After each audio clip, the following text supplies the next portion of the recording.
Ayan na guys, ang ating litsong baboy naman tayo guys. Mag-kuhan tayo. Ayan. Litsong baboy guys. Ulo ng baboy. Ano nuto natin dito? Litsong paksiw. Ayan. Masarap sa pananghalian ko guys. Pwede rin pampulutan. Sa mga lalo ngayon na medyo umulan na naman guys. Yan.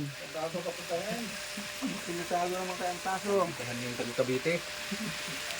Paminta guys. Ito yung paminta. Ayan.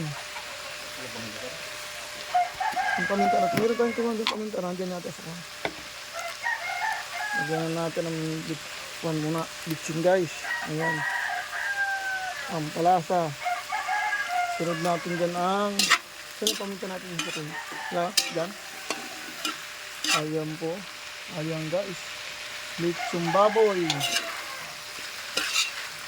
Galing pa sa ating classmate na bigyan tayo ng pangulam. Ayan po sa mga mananang halian. Abot pa naman. Ayan po.